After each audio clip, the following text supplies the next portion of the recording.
In today's video, I'm going to teach you how to create a base in Airtable. To begin, let's open up our web browser and navigate to the Airtable website, which is simply airtable.com. If you're not already logged in, go ahead and sign in with your credentials. Once you're on the home page of Airtable, you'll notice a button labeled Create.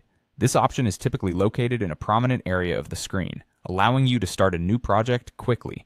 Clicking Create will take you to a screen where you can begin setting up your new base. The next step is to select a workspace for your base. Airtable organizes different projects into workspaces, making it easier to manage various tasks and collaborations. You'll likely see a few options based on previous work or team setups. Choose Select a Workspace. In this tutorial, let's assume you'll be working within My First Workspace, a default area for beginners.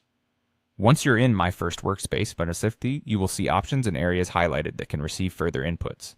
Here you'll have the chance to input necessary details and customize your base according to the requirements of your task or project. This means you can enter specific data columns and formats that suit your needs. Moving forward, you might encounter various instances where you see a button labeled Highlight. This refers to the function of selecting specific areas or items for modification or customization, similar to highlighting text in a document. This feature can be very handy when you wish to bring attention to or modify certain sections in your base iteratively. Continuing on, locate and click on the Name field if you wish to rename or edit the default name of your base. Naming your base clearly and meaningfully is crucial as it helps in quickly identifying the project, especially if it becomes one among many in your portfolio. Next up, there's an option termed as Appearance. Clicking on Appearance allows you to personalize how your base looks.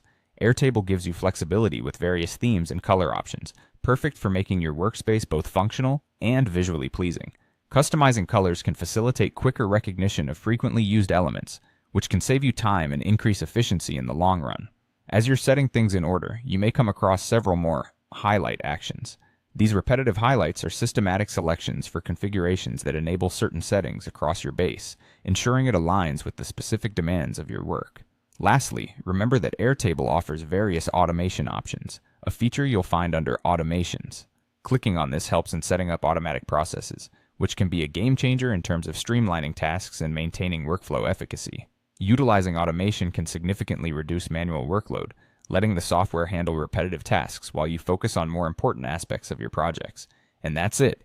You've successfully created a base in Airtable, set it up within a workspace, tailored its appearance, and even peeked at automation options, all crucial steps in effectively managing your data in this flexible database platform. Thank you for watching and happy organizing.